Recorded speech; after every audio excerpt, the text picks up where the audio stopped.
So welcome everybody to the 36th presentation of our book club. So today we are seeing The Bell Jar by Sylvia Plath, and sorry about it. I had forgotten to hit record before, so we'll just go back.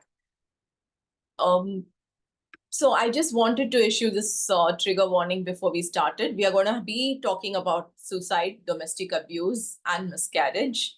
If it's something that you're not comfortable with, then yeah, I just thought I'll let you know about it before. So Sylvia Plath is an American poet, novelist, and short story writer. She's credited with advancing the genre of confessional poetry. And she is best known for The Colossus and Other Poems, which came out in 1960, Ariel in 1965, and The Bell Jar, which is a semi-autobiographical novel published shortly before her suicide in 1963. The collected poems was published in 1981, which included previously unpublished works too. So for this collection, in fact, Plath was awarded a Pulitzer Prize in Poetry in 1982, making her the fourth to receive this honor posthumously. And so Plath was the daughter of, just one second. So Plath was the daughter of a German immigrant college professor, Otto Plath, and one of his students, Aurelia Schober. The poet's early years were spent near the seashore, but her life changed abruptly when her father died in 1940. So some of her most vivid poems, including the well-known Daddy, concern her troubled relationship with her authoritarian father and her feelings of betrayal when he died. So in fact, even his death was very tragic. He had symptoms of some sickness, and he self-diagnosed it as cancer because his neighbor was also having symptoms which was similar to what he had, and his neighbor was diagnosed as having lung cancer. So Sylvia Plath's father assumed he also has the same thing, and he knew there was no cure for cancer. So he just decided to succumb himself to that, and he did not go to any doctor or get diagnosed or get treated. And because of this, it wasn't known till quite late in his condition that he was actually suffering from diabetics and it wasn't cancer. And he could have gotten treated. Instead, because he did not get treated, he developed a gangrene in his foot or something, and he passed away because of that. So So after that, Plath was married to Ted Hughes when she was about 24 years of age, and his infidelity led to their separation. She had two children. Sylvia Plath suffered from depression right from her college years, as we see in The Bell Jar, which is a semi-autobiographical novel. She attempted suicide at least thrice, and it is said that in her third attempt, which was at the age of 30, which led to her death. But it's also said that she could have attempted even before. There might have been attempts which have not been medically, where she hadn't seeked medical help and etc. So I just wanted to include this poem a little because there's so much about her life and her feelings which were intertwined in the poem. And so the poem's called Daddy. I've just given an excerpt on the poem. It's much longer than this. I was 10 when they buried you. At 20, I tried to die and get back to you. I thought even the bones would do. But they pulled me out of the sack and they stuck me together with glue. And then I knew what to do. I made a model of you. A man in black with a main calf look. She talks about Ted Hughes, her husband, and a love of the rack and the screw. And I said, I do. So Daddy, I'm finally through. The black telephone's off at the root. The voices just can't worm through. If I've killed one man, I've killed two. The vampire who said he was you and drank my blood for a year, 7 years. 7 years was how long they were married. 7 years, if you want to know. Daddy, you can lie back now. So as a child, Sylvia Plath was very accomplished. While living in Winthrop, 8-year-old Plath, in fact, published her first poem in Boston Herald's children's section. Over the next few years, she published multiple poems in regional magazines and newspapers. At the age of 11, Plath began keeping her journal. Until she died at the age of 30, there were detailed journals of her everyday life. And in addition to writing, she showed early promise as an artist, winning an award for her paintings from the Scholastic Art and Writing Awards in 1947. And in fact, her journals are so beautiful, and her journals and letters also have a lot of her illustrations and paintings in between. Even in her youth, Plath was ambitiously driven to succeed. About the author in about her education. So Plath graduated from Smith College in Massachusetts and the University of Cambridge, England, where she was a student at Newman College. She excelled in academics. Plath later studied with Robert Lowell uh, in the form of creative writing seminars, which took place in the evenings at Boston University, alongside poets Anne Sexton and George Starbuck. And Lowell, Sexton, and Plath would be very close friends, and they would remain friends throughout their lives.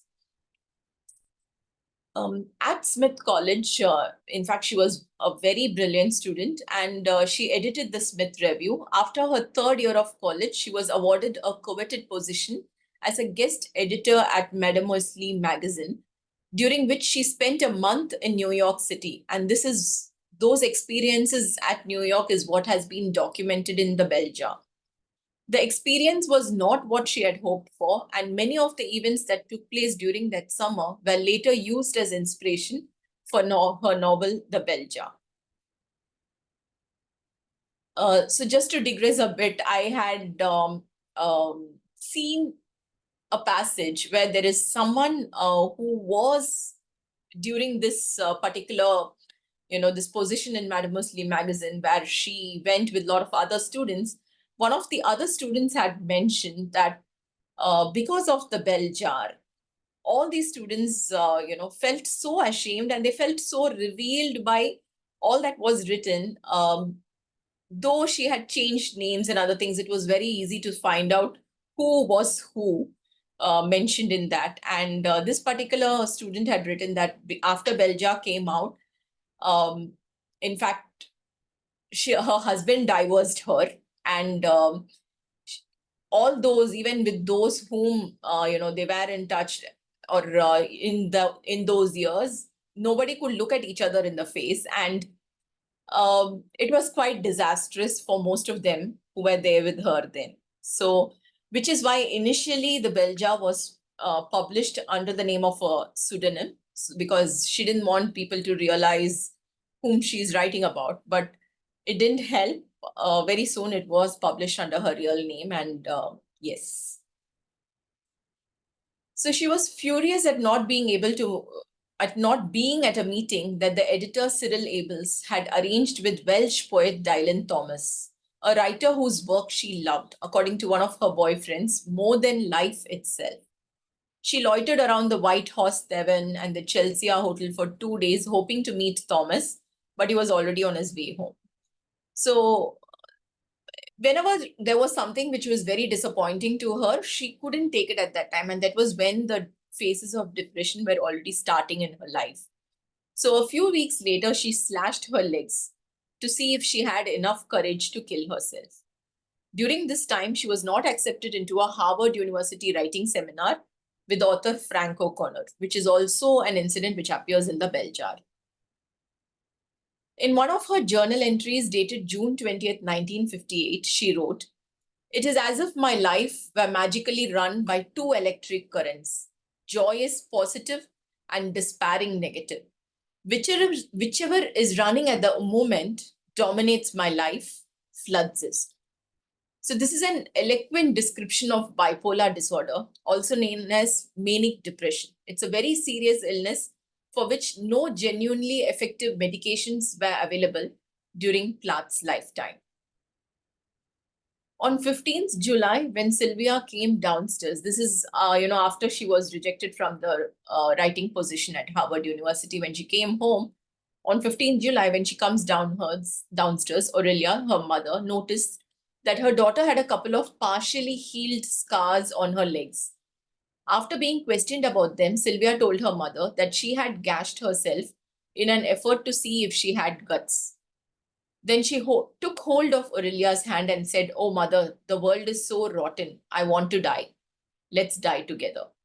Slowly after this, she lost her will to read, eat, write. She couldn't sleep.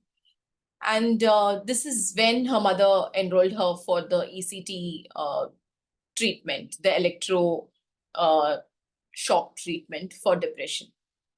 So Plath made her first medically documented suicide attempt on August 24th, 1953 by crawling under the front porch and taking her mother's sleeping pills, which is what is documented in the bell jar. She spent the next 6 months in psychiatric care, receiving more electric and insulin shock treatment under the care of Ruth Pusher. Her stay at McLean Hospital and her Smith Scholarship were paid for by Olive Huggins Prouty. So this was, Olive also appears in the book, and she paid for her medical treatment and also for her scholarship, because Olive herself was a poet who was also recovering from mental breakdown, and she felt that counseling and therapy were a much more effective treatment than electroshock. So according to Plath's biographer Andrew Wilson, Olive would take Dr. Tillotson to task for the badly managed ECT, blaming him for Sylvia's suicide attempt. Then slowly, just as we see in the bell jar, Plath made a very good recovery and she returned back to college. In January 1955, she submitted her thesis, The Magic Mirror, a study of the double in two of Dostoevsky's novels. And in June, she graduated from Smith with the highest honors. She was a member of the Phi Beta Kappa Academic Honor Society, which is the oldest, honor society at college, and which has got this reputation of having only the people of the highest IQ and most academically accomplished who could be a part of it. And Plath had an IQ of about 160. Later years after her marriage, she would return to Smith College to teach over there. And soon after Smith, she obtained a Fulbright scholarship to study at Newham College, one of the two women-only colleges of the University of Cambridge in England, where she continued actively writing poetry and publishing her work in the student newspaper Varsity. At Newham, she studied with Dorothea Crook, another famous poet whom she held in high regard. So now about her marriage. So 24-year-old Plath meets Ted Hughes, and 4 months later she marries him.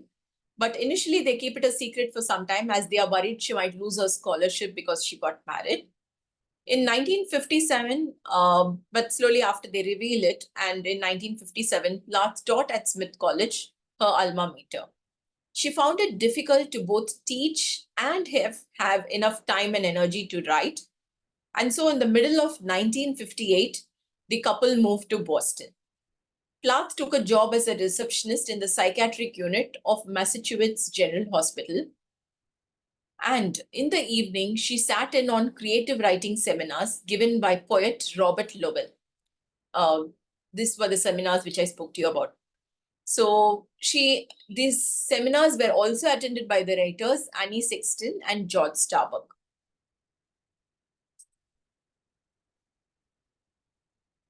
Both Lowell and Sexton had encouraged Plath to write from her experience, and so she did so.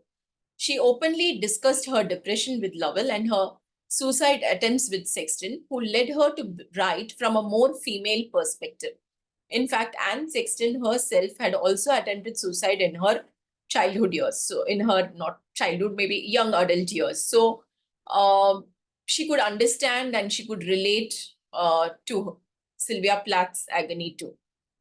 So Plath began to consider herself as a more serious, focused poet and short story writer during this time. At this time, Plath and Hughes first met the poet W.S. Morgan, who admired their work, and he remained as a lifelong friend.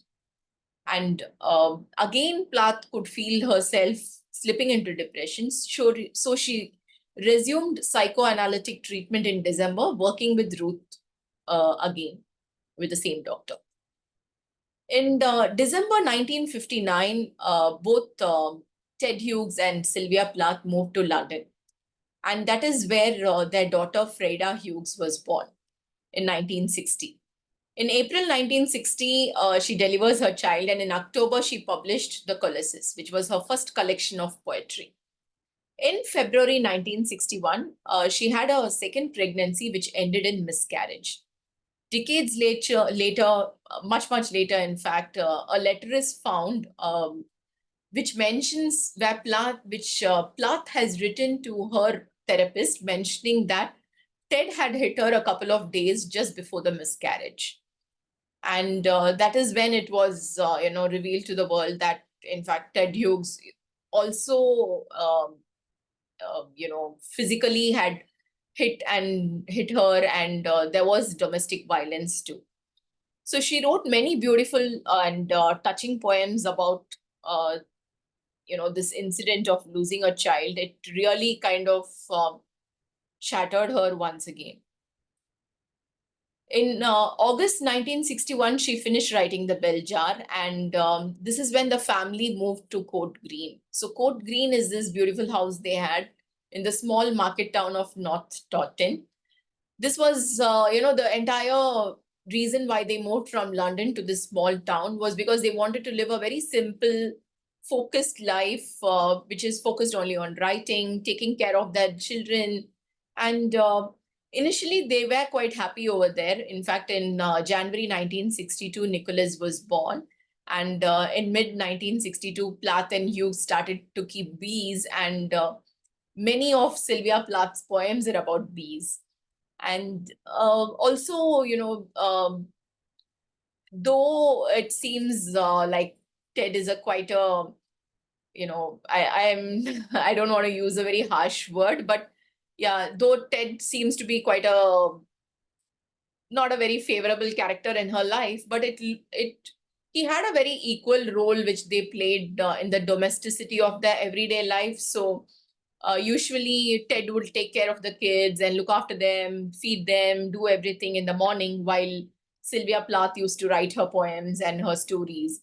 And then she would take up the duties in the afternoon when Ted would usually write. And so they had a nice, beautiful life initially. In August 1961, in fact, they rented their London flat out to this couple, Asia Weevil and David Weevil. So Asia was, she was in the advertising industry. She was also a poet, and David Weevil was also a poet. And in 1962, Plath discovers that Ted and Asia were having an affair. And immediately, Sylvia Plath attempts suicide by having a car accident, but she is saved. And soon after the accident, Ted Hughes and Sylvia Plath separate. Plath moves back to London with the children. And during the short period of time just before her death, she writes many of her most famous poems. In fact, most of the poems in Ariel, her second collection, were written during this period. And that last year, London experienced a very brutal winter. In fact, it was a winter like no other in the previous 100 years. And her London flat, which was at 23 Fitzroy Road, which was it was a very old flat, and it was where Yeats had stayed years ago. So she was very happy to have it because, of course, Yeats had stayed there. But it was really a rundown place, and there were frozen pipes. There was no telephone, and the place was always so cold and damp. Because of which, she had a 9-month baby and a 2-year-old child, a toddler and a baby. And in the freezing winter, they were constantly sick again and again. And in 1962, she gassed herself in the small hours, making sure the children were safe. She cooked for them, made sure food was put out, there was water for them, and then she gassed herself in the kitchen oven. And she took extreme care to make sure the gas wouldn't go out to and affect the children. seal the doors, tape the doors, and it was quite a very it's very distressing to read about her death. It's also said that Asia was pregnant with Ched's child, and this was the reason for her suicide. Uh, it's not known. Her last letter um, about her suicide is not to be found as of yet. It's said that the letter is there in the personal collection of some person who paid huge amount of money for it, but nobody has yet seen it. So there is documented evidence that Asia had a planned abortion soon after Plath's death.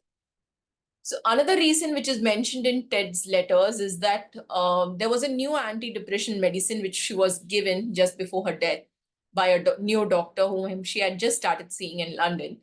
And Ted felt that that medicine was not suiting her and that could have triggered her death. Again, which is a real possibility. Ted wasn't saying that just to, escape from guilt or something, but it's said that that is a serious possibility because usually antidepressant medicines take about 3 weeks to start working if they are working favorably. However, if they have some adverse effects, it's said that the adverse effect will be felt immediately. So that could have been a reason too. Critics and scholars have continued to write about Plath and her relationship with Hughes. A reviewer for the National Post reported that in 2000, there were 104 books in print about Plath. I think I have one too over here. I'll show you. When I stop the screen share, I'll show you. Okay. There's been a lot of people who've written very strongly against Ted Hughes, and one of them is this famous poem by Robin Morgan, and the poem starts as "I blame Ted Hughes," and definitely, there's a lot to blame him for. In fact, as a lot of the things are mentioned in the poem too. So Ted, as soon as Sylvia Plath died, he took the children to the country home where they used to live before, and he made Asia look after them. So Asia was given this huge list of duties which she needed to do to take care of the kids. Asia, after her first planned abortion, she also had another child later on with Ted Hughes, and it was a girl named Shura. And Ted refused to marry her, and he made her a housekeeper. She was shunned by the public, both in the small town and even when she came to London, because Sylvia Plath had died. So obviously everyone blamed Asia for what happened, even more than what, I'm not sure if anyone really blamed Ted Hughes for it. So Hughes began affairs even when he was with Asia, even before Plath's death. In fact, on the day of Plath's death, Hughes was not with Asia. He was with another lady called Susan. So he was anyway having affairs before, and even after he brought Asia home also, he was having affairs. He was having affairs with Brenda Hedden, who was a married acquaintance who frequented their home, and also with Carol Orchard. And she was a nurse who was 20 years his junior. And later on in 1970, he ends up marrying her.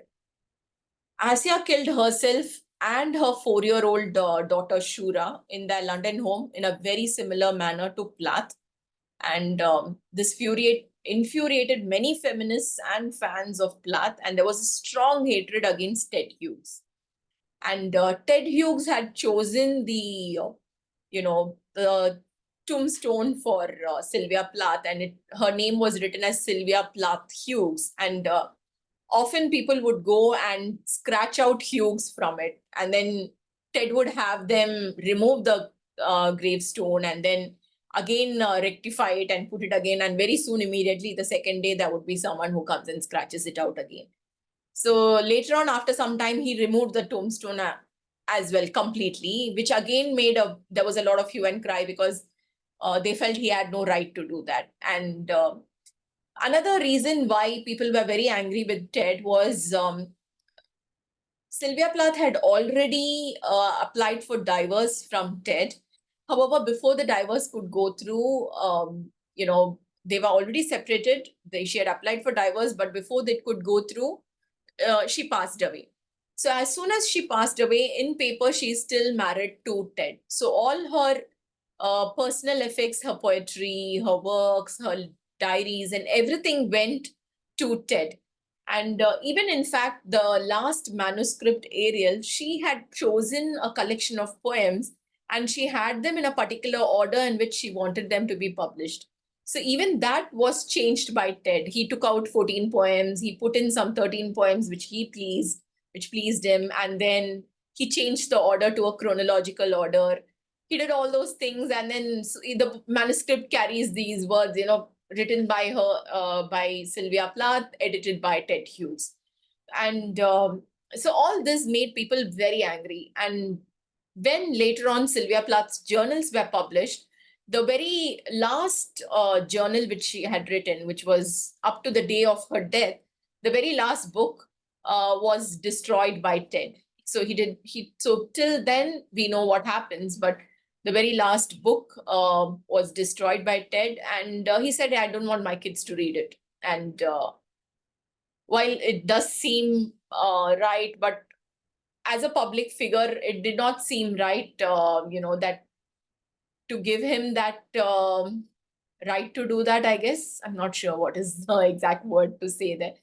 But yeah, so there has been a very strong hatred against Ted, but it didn't seem to have bothered the, I would say, the poetry community as such. So he was the poet laureate from 1982, I think, 82 or 86, till his death.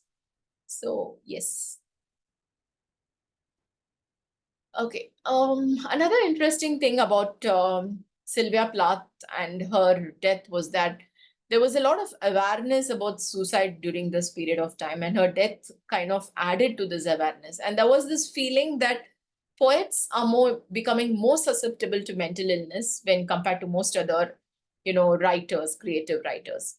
And this effect was popularly called as the Sylvia Plath effect.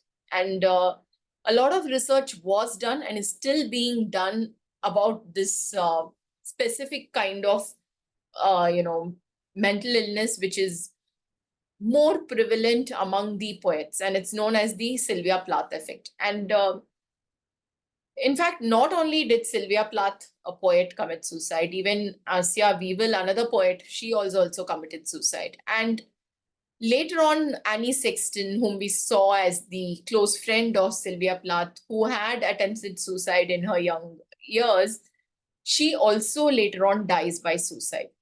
And in fact, they were two close friends and they learned together during the creative writing workshops. They shared about, uh, you know, their thoughts about suicide, but how they wanted to come out of it and how they feel better now, etc. Plath's son, very sadly, Nicholas Hughes, who was 9 months old when his mother died, also suffered from depression in most of his adult life. And he killed himself in 2009 at the age of 47. Nicholas is a very accomplished biologist who studied about fishes. And as he did not want to go down the creative path, so he was more into the scientific path. But yeah, it looks like there could be a strong genetic factor in mental illness too.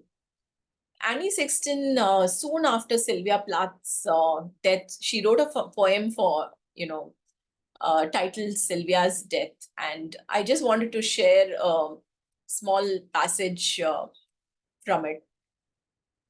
Thief, how did you crawl down alone into the death I wanted so badly and for so long? The death we said we both outgrew, the one we wore on our skinny breasts. This is another poem Sylvia wrote to her son, Nicholas, Nick and the Candlestick. Oh, love, how did you get here? Oh, embryo. Remembering, even in sleep, your crossed position. The blood blooms clean in you, Ruby. The pain you wake to is not yours.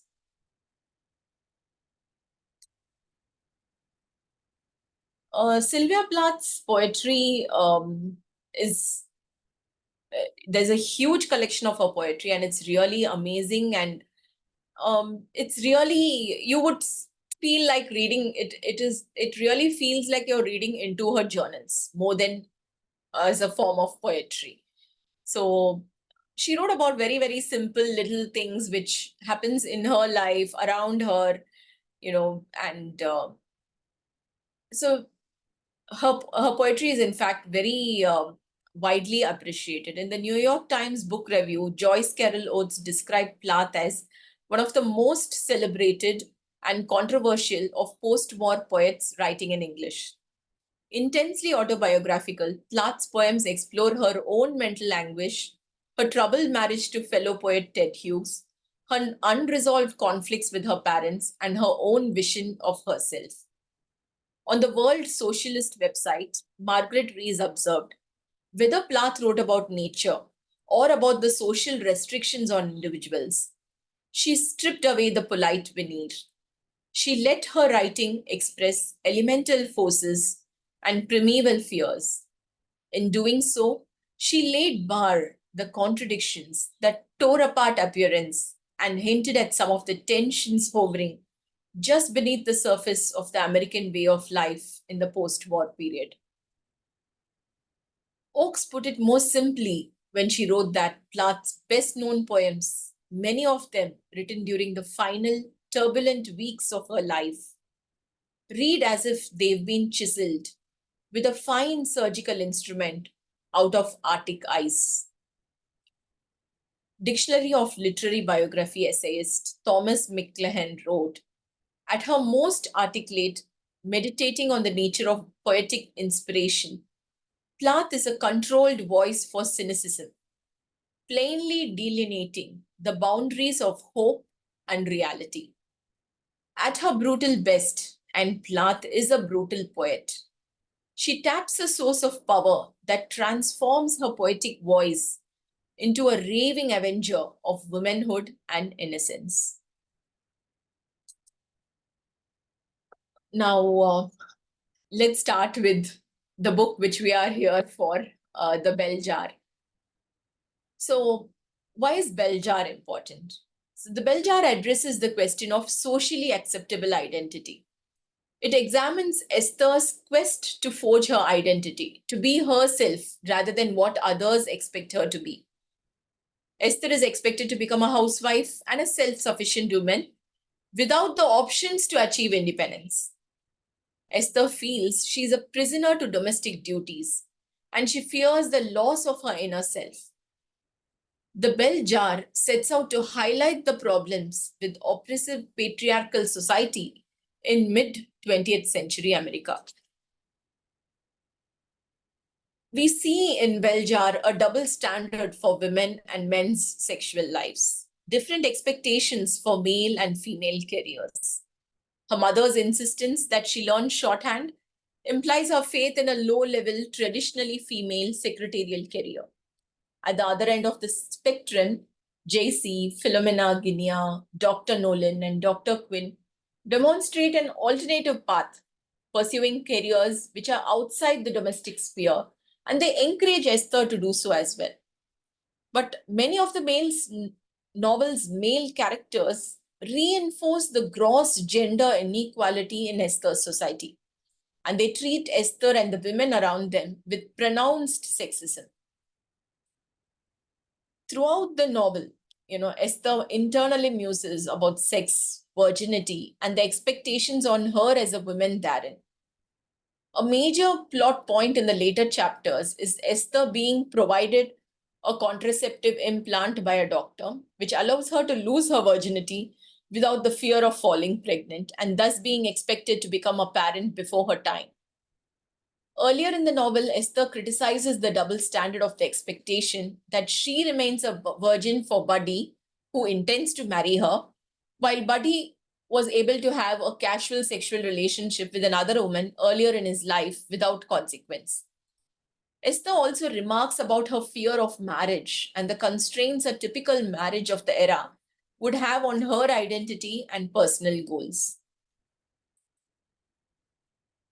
Another interesting thing which is explored in the Bell Jar is the mental health of women. and how mental health is viewed in society during the 1950s. So there's a very detailed account of the treatment of mental health in the 1950s. Plath speaks through Esther's narrative to describe her own experience of her mental health treatment. Just as this novel gives way to feminist discourse and challenges the way of life for women in the 1950s, it also gives a case study of a woman struggling with mental health. There's a lot of stigma surrounding mental health. In fact, there is this scene where Buddy asks her at the mental health institution, "I wonder who you'll marry now, Esther. Now you've been here."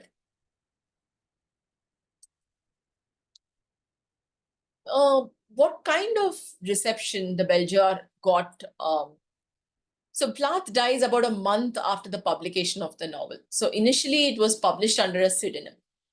The majority of the early readers focused primarily on the autobiographical connections from Plath to the protagonist. As soon as they knew that it was Sylvia Plath's novel, it was mainly trying to connect the dots between what happened. So in response to autobiographical criticism, critic Elizabeth Hardwick urged that readers distinguish between Plath as a writer and Plath as an event.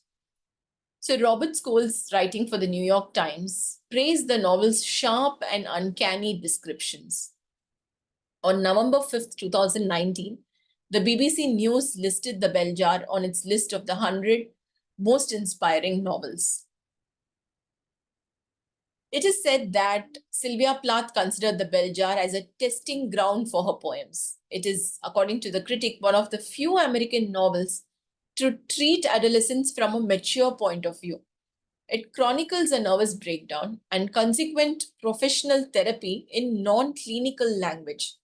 And finally, it gives us one of the few sympathetic portraits of what happens to one who has genuinely feminist aspirations in our society, of a girl who refuses to be an event in anyone's life. Plath remains among the few women writers in recent memory to link the grand theme of womanhood with the destiny of modern civilization. So Plath told Alvarez that she published the book under a pseudonym, partly because she didn't consider it a serious work and partly because she thought too many people would be hurt by it, which they, in fact, did end up being. Plath's 1963 novel unleashed legions of artistic and chronically misunderstood girls on the world, allowing us to be exactly who we already were: highly sensitive, stuck up, dazzlingly clever, crazy, ambitious, aimless, awkward, and depressed. This book has meant everything to girls everywhere, to the point where loving Plath and the Bell Jar has become a shorthand for female adolescent rebellion. Okay, I'm going to just stop share and I'd love you to share your views for some time before we continue. Please feel free to unmute yourself and share. Meenal, do you want to share any of your point of view about the book? Well, I found it extremely disturbing, this book, for a young girl to be a victim of, the societal expectations and the stereotypes that were prevalent there, where they expected girls to behave in a certain way, and the hypocrisy and double standards of society.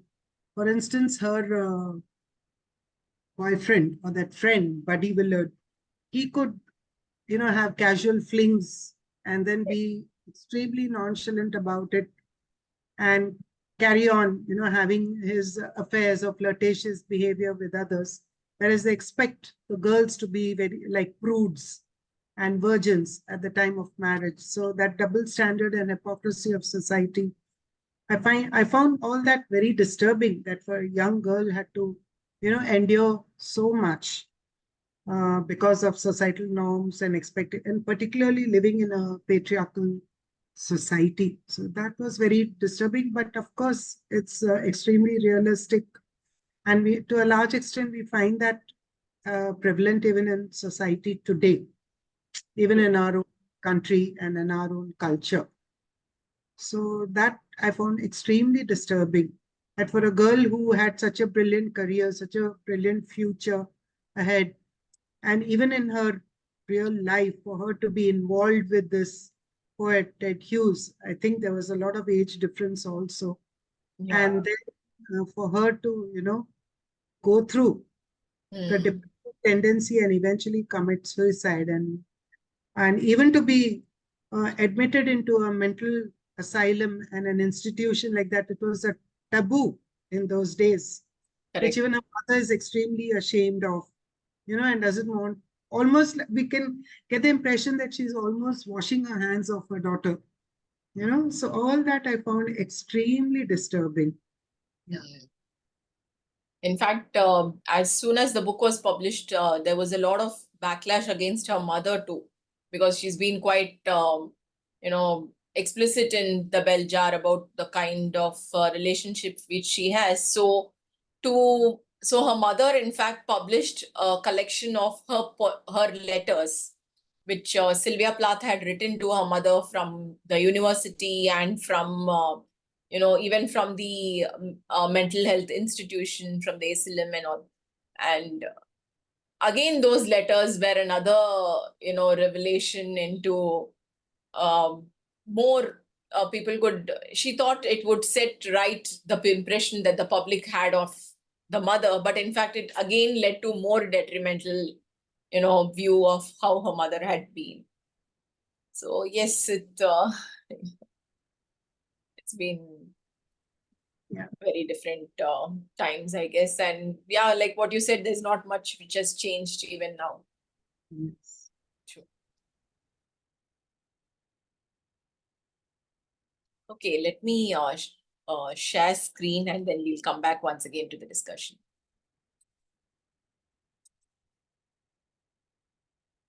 Okay.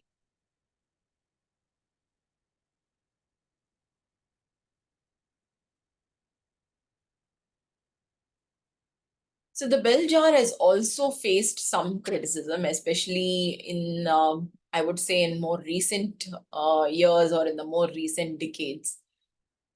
Um, it said there's a lot of racism and representation in the and misrepresentation in the book, in fact. So in Plath's novel, people of color are mostly absent, save the black staff in the mental asylum, where Esther spends the second half of the book.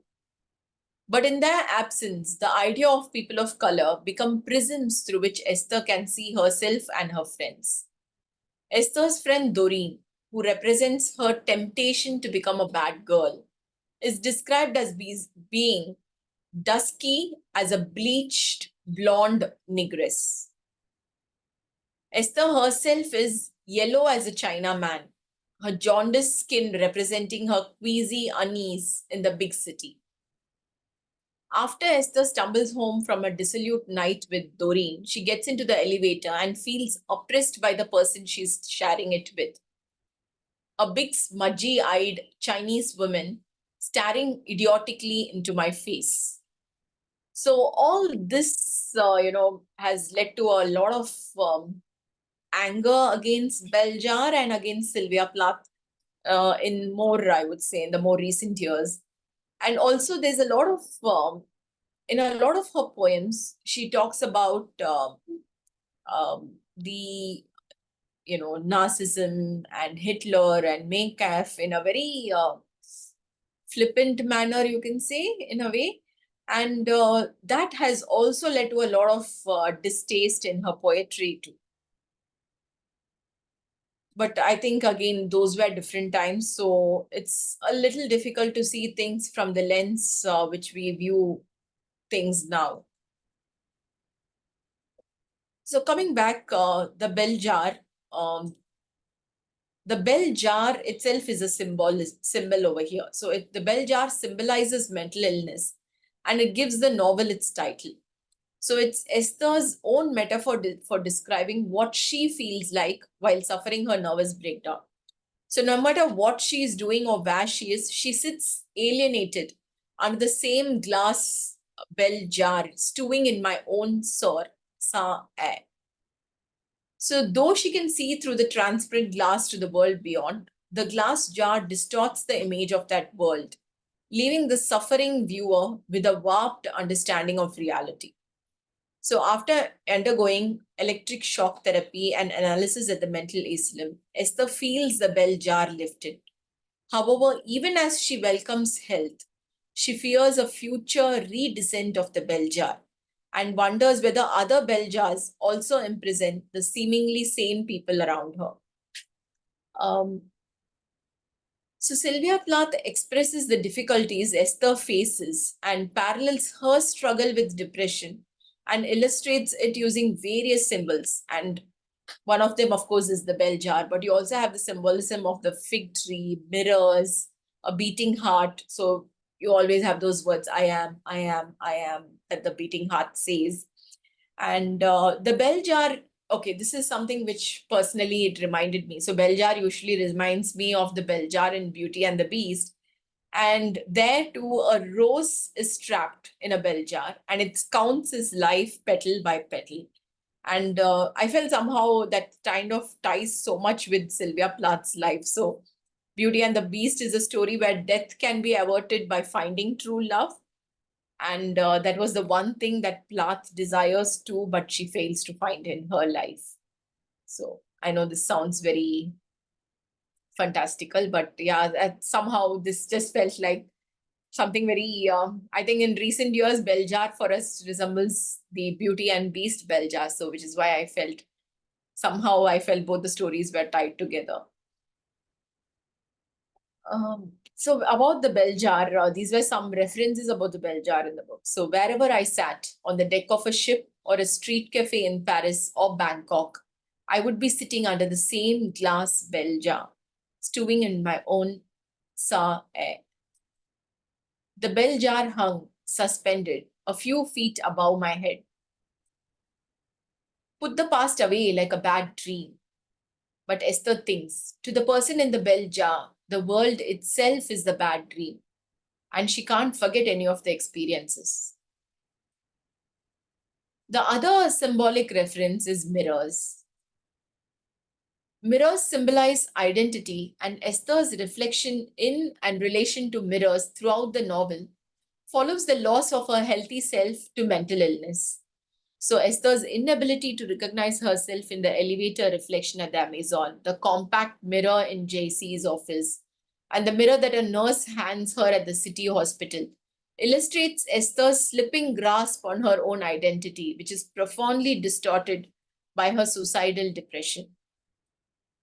At the peak of her depression, Esther relies on this slippage to make suicide easier, thinking that if she watched the reflection of herself slitting her wrists in a mirror, rather than looking at her actual wrists, she would be able to go through with the task. So at the same time, the description of a mirror as a silver hole suggests that to some extent, all images of identity are false, more a projection by the viewer than a revelation of essential truth. These are the passages about mirrors. I noticed a big, smudgy-eyed Chinese woman staring idiotically into my face. It was only me, of course. I was appalled to see how wrinkled and used up I looked. Each place is set with a favor, a compact mirror, a painted frame around a silver hole. Touching and rather spectacular, and refuses to wash off. Looking at herself in her compact mirror, she looks like a sick Indian. She doesn't really see why people stare at her. Okay, so that was about the mirrors, and there are some more quotes too. But before that, I just thought, um, let's end the whole presentation on a little happy note. So I thought we'll talk about Frida Hughes. So Frida Hughes is Sylvia's daughter, who was 2 years old when Sylvia passed away. Frida is a very accomplished poet, artist, and author at present. She's an author of many different children's books, adult fiction, and non-fiction. She has had her paintings exhibited in exhibitions at many different exhibitions. She, you can see more about her, accomplishments at fredahughes.com. She's also an ardent animal lover, and I've been following her for some years on Instagram, and I absolutely love all that she does. So here she is. She has her house in Australia is filled with owls whom she rescues and then, brings them up. And so this is her with her pet owl Merlin. And it's not just owls and birds. She also rescues snakes. And so this is her pet python. And she also, paints and draws these owls and pythons beautifully. And not just that, she also does a lot more of other paintings. And she's a very ardent animal lover. So I thought that's a nice, happy note to see smiling Freda before we, go to some of the quotes. So I felt myself melting into the shadows like the negative of a person I've never seen before in my life. I wondered why I couldn't go the whole way doing what I should anymore. This made me sad and tired. Then I wondered why I couldn't go the whole way doing what I shouldn't, the way Doreen did. And this made me even sadder and more tired. All I'd heard about really was how fine and clean Buddy was, and how he was the kind of person a girl should stay fine and clean for. The trouble was, I hated the idea of serving men in any way. I wanted to dictate my own thrilling letters. So this comes when she doesn't want to be a stenographer. And the same thought is, in fact, in one of her letters to her mother, she says this. Now, with me, writing is the first delight in life. I want time and money to write, both very necessary. I will not sacrifice my time to learn shorthand because I do not want any of the jobs which shorthand would open up. Although those girls are no doubt very interesting for girls, although those jobs are no doubt very interesting for girls who want them. I do not want the rigid hours of a magazine or publishing job. I do not want to type other people's letters and read their manuscripts. I want to type my own and write my own. So secretarial training is out for me. That I know. So as in the bell jar, Sylvia Plath's mother was also, teaching secretarial training at college to other young girls. Suppose you try and tell me what you think is wrong. I turned the words over suspiciously, like round, sea-polished pebbles that might suddenly put out a claw and change into something else. What did I think was wrong? That made it sound as if nothing was really wrong. I only thought it was wrong. So the doctor says, suppose you try and tell me what you think is wrong. So that you think immediately puts her into a very defensive frame of mind. And this can be seen in many places throughout the novel where, you know, where she misreads sign, or sometimes it's a very simple and a very normal thing, but it immediately puts her on the defensive, makes her angry, makes her want to fight, you know. There would be a black 6-foot deep gap hacked in the hard ground. That shadow would marry this shadow. And the peculiar yellowish soil of our locality seal the wound in the whiteness. And yet another snowfall erased the traces of newness in Joan's grave. I took a deep breath and listened to the old brag of my heart. I am, I am, I am. I hated these visits because I kept feeling the visitors measuring my fat and stringy hair against what I had been and what they wanted me to be. And I knew they went away utterly confounded. Yeah, so that's with the presentation.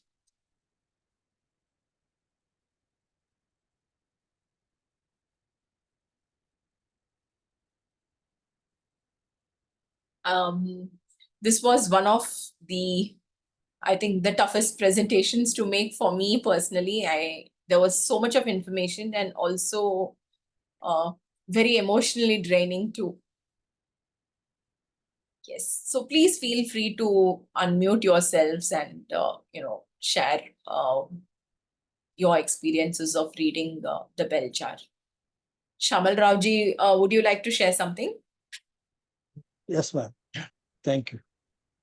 As I said earlier, this is a very highly autobiographical novel book, and after reading, I felt sad and bitter because it drives one to think seriously of women in society who struggle to get control of their own life, to escape the bell jar that is, and assert their identity in a world that limits her choices because of her sex.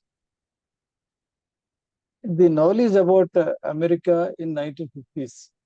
Esther struggles as a young woman, as a patient, a daughter, a successful student, an aspiring writer, and a potential wife and mother. And if you look at it, the book is all about her interaction with the world that pressurizes a woman to conform to stereotype of femininity if they wish to achieve social success, as opposed to her professional success. So this particular dilemma, that is social success vis-a-vis of professional success, is still prevalent in current society. And I know there are many children or many women who are torn between these two responsibilities. That is why I felt actually the book carries with it a sense of timelessness once you look around and contemplate the present women's status. And you referred that fig tree. I liked that particular paragraph. That is Yes. the paragraph I liked most because this is a future Esther planned for herself, the things she wanted in her life, her dreams, her goals. I wish to read the paragraph. Yes, please do. And I felt actually this feeling of being trapped and suffocated by societal expectations is explored through this image of a fig tree. The fig tree is rather representative of Esther's inability to reconcile her creativity with the normative ideas of the feminine. I saw my, now the quote paragraph begins. I saw my life branching out before me like the green fig tree in the story. From the tip of every branch, like a fat purple fig, a wonderful future beckoned and winked.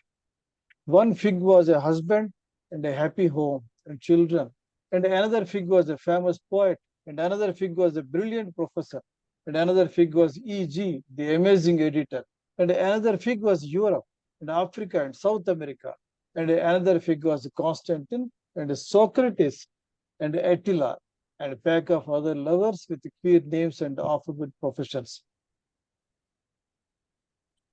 So this is one something I liked actually. There was also a reference to this weeping scholar tree, if you can recollect. Mhm. There was my favorite tree was the weeping scholar tree, and it certainly sends a message. In the sense, actually, I thought it must come from Japan. They understood things of the spirit in Japan. They disemboweled themselves when anything went wrong. And this requires a further study. What actually she means by this expression of disembowelment vis-a-vis weeping scholar tree, I could not catch, but examine this. And as you find, actually, the book has two parts. First part comes up with the coming of age of the story of Esther, her academic achievements, relationship with Betty Willard, and the scenes that contributed to her weakening state of mind in this patriarchal society pressures that women have to conform to the oppressive role. And the second half details Esther's suicidal attempts and her hospitalization, mental illness, and treatment. And Esther herself describes her own mental status and documents her suicide attempt in a matter of fact tone. This is somehow I found touching. She herself is the patient or having suicidal tendencies. She writes her own feelings herself. That's I found it little different actually. And madness you are dealt at length. And I found when I Googled actually regarding this madness, so someone has brought out a paper on this. madness, particularly male madness as we have and female madness. He touched female madness, insanity or melody or whatever you call. Particularly, it is a form of revolt against oppression in patriarchal society. And he has taken 3 books to make a study of this female madness. One was, as we had discussed just now, Sylvia Plath's Beljar, and Jean Rice, Wide Sargassous, and Margaret Atwood's Surfacing. In these 3 cases, in 3 books, actually, the women's madness is different. I will touch the first one. Which one is Margaret Atwood's? Which one? Surfacing. Surfacing. Okay. Surfacing. And I shall put the link in this, just as you Sure, share. sure. So if you go for the first book, here madness is depicted with focus on Esther as a conflict between her female creativity and mid-20th century feminine ideals. That means a women at that period, what were the constants she had? And in the other side, actually, what is the female creative? Between these two, actually, this madness is represented. And in the second book, it is madness is not represented as hereditary, but rather that a particular construction of madness, that of stereotypical wild mad woman.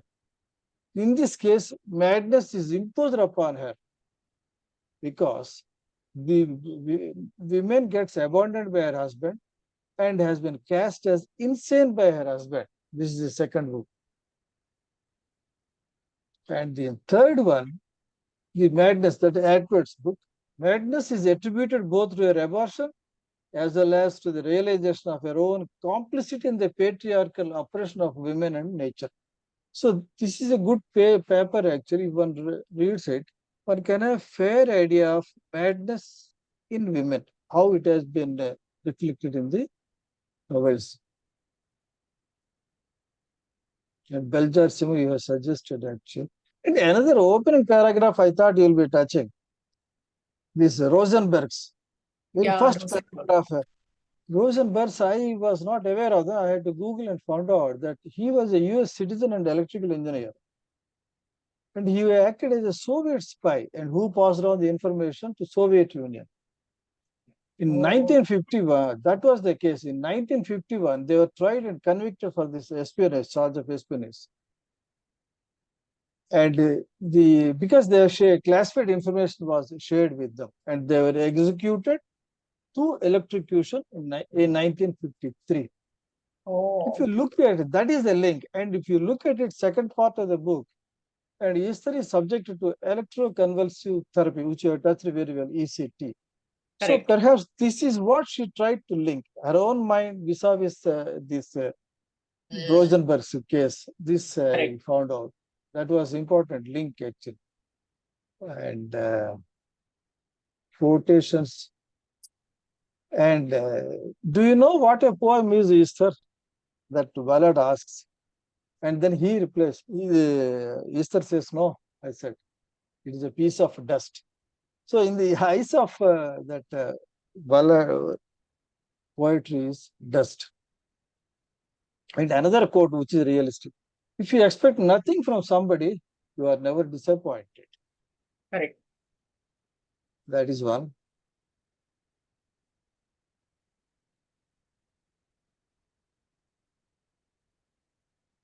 I think I covered my share. Thank you very much. I wanted to show this book. So Wintering. Yeah, Wintering. So Wintering is a book by Kate Moses. It's a novel of Sylvia Plath. So it's about Sylvia Plath's life, and it's a very beautiful book. And Wintering stops much before, not much before, it stops around the time that they moved to the London flat. So she doesn't talk about Plath's suicide exactly. But even till then, whatever is the book is there is very beautiful, very moving, and how she struggles with the, taking care of the children and taking care of the house, and along with Ted's comings and goings and what he does. And His Her husband's, expectations. yes, exactly correct. Her husband's infidelity, Yeah, financial yeah, problems, the children that she has to look after, and her own mental status drove her for correct, this committing suicide. But another correct. point was also there. She wanted to write, she wanted to create herself something, but she was all alone, hard pressed. She was not allowed to do. Her mother said, become a stenographer. And as you have brought out in the letter, no, I'm not going to write for others. I shall write for myself. So Yeah, that creativity in her was cruelly suppressed. That could have, might have given rise to this tendency to commit suicide. That's what I felt after I read two, three references. Because that was the position then. One has to conform to the status. Even nowadays, if you come across some working women, particularly who belong to conservative backgrounds, actually, their in-laws put in a lot of pressure and they are not allowed. They are not allowed that freedom of work, freedom of creativity. Maybe they are creative. And as you say here, double A plus, they are quite qualified, 90s, academically well accomplished. Even then, once they get into that particular zone, they are not allowed. Creativity ruthlessly actually straddled upon. That's what I found. And that leads to frustration, or we can't call it other things, suicide tendency in those girls. Particularly when they are not allowed to, when there is no freedom for anything whatsoever. Some of our mm. society still is there and it leads to frustration. That is what I feel. I know one or two, three cases actually with similar type. In Where they fact, come. Ted Hughes and among oh, okay, Ranjini, Ranjini needs to log off. Okay, Ranjini, Okay, nice okay, having okay. you. I hope you enjoyed the discussion. Yeah, yeah, I did. It's just that I'm quite jet lagged. I just got back from the US, so I'm just Okay, Okay. like falling asleep. Anyway, Okay, be in touch. thank you very much, madam. Thank you. thank you. Thanks for joining. Bye. Bye. So, so one of the things which I had, yeah, what was I going to say? I forgot. Yeah, so among Ted Hughes and Sylvia Plath also. So before Sylvia could meet Ted, he had published some poetry in a few journals and other things. So that's how when we met him at a party, she was very interested in meeting him at that particular party and getting introduced to him because she had read that poetry and she liked it. But Exactly. however, Ted didn't have that much of, he wasn't as ambitious as Sylvia and that.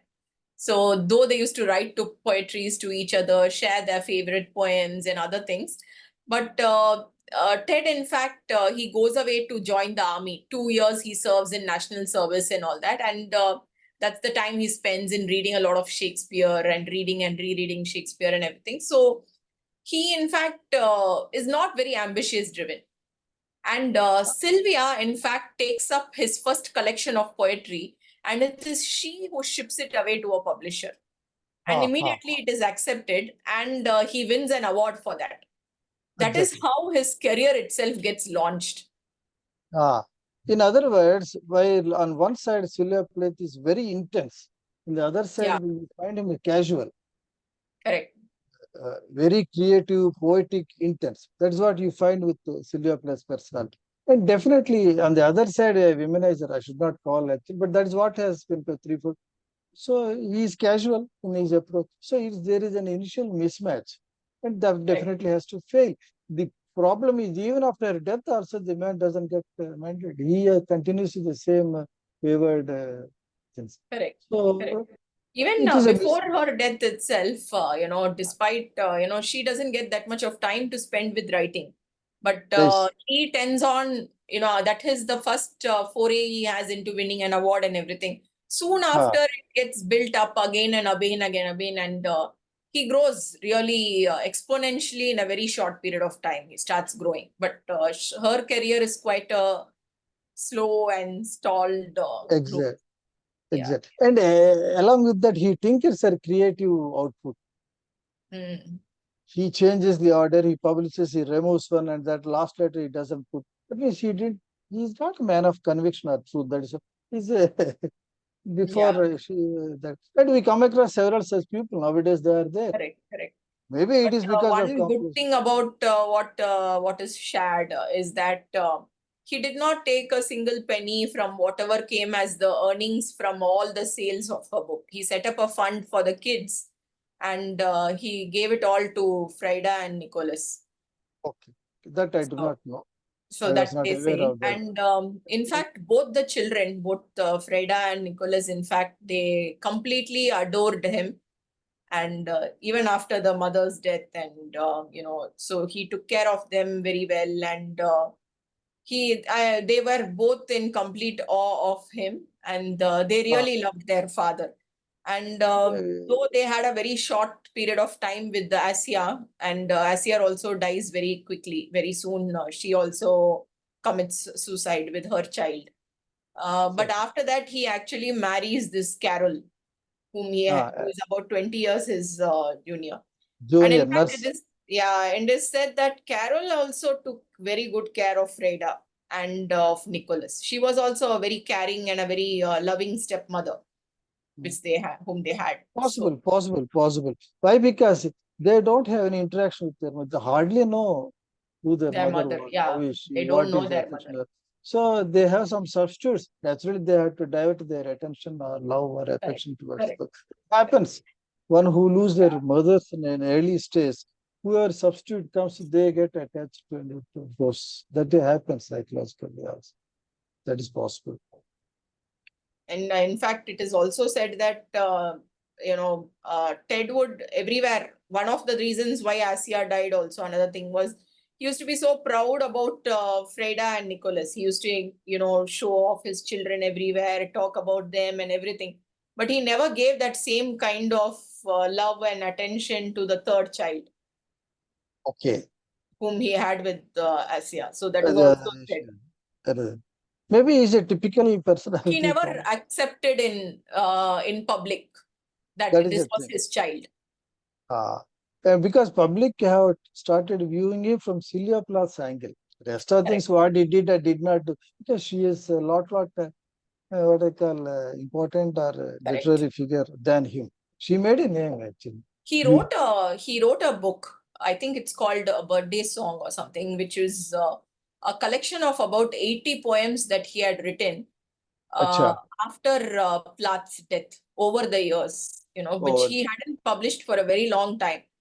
It aha, was towards the very end it was published. And then they also found another poem after Ted's death, a poem which he wrote about the specific day when she died, died. about Okay. his feelings, and how he had avoided her phone call, and he had gone with his girlfriend somewhere else. He was there, and he's thinking about, maybe she kept calling me, and maybe Ah, I ran away and she died, that's why. that's why I It's a like. very guilt ridden poem. It's there online. Okay, we can. And the two things I want to add is in this, Sure. you might have come across that one book. The protagonist says, I thought I would spend the summer reading Finnegan's Wake. Have you come across this book, madam? Finnegan's Wake. Yeah, yeah, yeah, correct. Finnegan's Wake. It is with James Joyce, actually. That book is written by him. And when I Googled, I found actually it remains largely unread by many of the public. The book was not read. It was a very difficult book to read. The language, the temple, several, so many things they brought out, idiosyncratic language, neologisms, portmanteau. I have not heard about such words. Western care, experimental style, Oh, deconstruction, hypnagogia. There's so many things there. That is a very difficult book. And there are a lot of linguistic experiments in that book. Stream conscious writing style, literary illusions, free dream associations. Then I thought, leave it here. so It's a we should tough book. add it to our book club choices. Perhaps because it has been recommended by Sylvia Plath, actually. Yeah. Uh, that is one. And another phrase I come across, a new one, Roman a clef, a novel in which real people or events appear with invented names. Okay. A novel in which real people or events appear with invented names or changed names, whatever you call. Okay. Okay. The Belger is often considered a Roman eclef. That is another genre actually. Real situations, real events, real people, but a little change will be put, like in the case of Belger, and the books are written. Roman club. This is one thing I found. And as you have said, it is majorly autobiographical book. That's why I could not draw a difference between the writer Sylvia Plath's life, which I read little, and also of Esther, between the book and the writer. Okay, thank you. I think I have covered. Thank you, Shamal Raoji. And what are we going to choose for our next? I have given my vote already. Yeah, you have Salman chosen Rushdie. Midnight's Children. Salman, because that was there since long with us actually. Yeah. Salman Rushdie. I don't know how others react to it. Meenal, you were not able to put your vote, right? So which one did you choose? Midnight's Children. Midnight's Children. Okay. Thank you, madam. Thank you for joining me. But I'm interested even in the other books, Oil especially, because I had not heard of that book. Yeah, Oil. In fact, Sarath has read Oil. So it was one thing which was hugely recommended by Sarath, in fact. I'm quite intrigued, yeah. Yeah. But Midnight's Children is one of my favorites. So I'm glad to always reread it. It won the Booker of Bookers. So all the more reason to read it. Yes. And as a matter of fact, Shah madam, all books that we put, they are all important. They are all equally good. Yeah. Every time there is a confusion. So we try to recycle, rotate, repeat. Every time choices are repeated. Yeah, and all are when good. you feel you're spoiled for choice, you don't know which one to pick, but you're forced. That is what I do with closing eyes. Sometimes I select. I know it will be good like that. Sometimes I have not read at all. I don't read the blurbs and other things. I know all 5 or 6 books that are madams puts up for selection. All are equally good. Yes. I just blindly put selected. In this case, of course, Salman Rushdie I wanted to read since long. And Let's madam go with him then. Let's go with Salman Rushdie itself. Let's go with Midnight's Children. And yeah, so in fact, the votes are like somewhat similar. Both the email and Facebook, if I see the votes are nearly the same for, his Dark Materials and for Midnight's Children. Both of them have got a, yeah. So only Meenal's vote was a deciding vote right now. So there is always a tie. There is always a tie actually. So now you have tipped the scales. So we'll go with the Midnight's Children then. Yeah, so I'm glad it went in favor of Mr. Rao. So kind of you, ma'am. So kind of you. That's a 2024 Booker's list has come, I assume, ma'am. Yes, I was long just list has come. long list. Has come already. I was looking into the list the other day. Oh. In Facebook, they have that Booker's Space group. If you find something which is interesting, which you think we should read, share it, Shamal Raoji. Then maybe we can pick it up. Let's see again if what we pick up wins. That is what I was thinking. So Sham madam might be knowing. Last time the book that we chose for discussion, one Booker Prize, madam. And we hadn't expected that, Meenal. So we had just picked up that book. We had took Prophet Song. We had picked up Prophet Song. And we read it, and hardly a few weeks after that, it won. Yes. So we were all so happy. Somehow. Likewise, let us also hit for 2024. Let us see. True. So the next read will be Midnight's Children. Then I just thought it needs more time, I think. So we'll give it some more time. We'll have in the month of June, we'll have our discussion then. May, sorry, not June. May. So we'll have the rest of April and May to read it. The end of May, we'll have our discussion. I'll share the dates closer to it. Thank you, ma'am. Thank you so much. Thank you, everybody, for joining in. Thank you, madam. Thank you. Thank you. Bye. Bye, madam. So kind of you. Thank you, Shah, madam.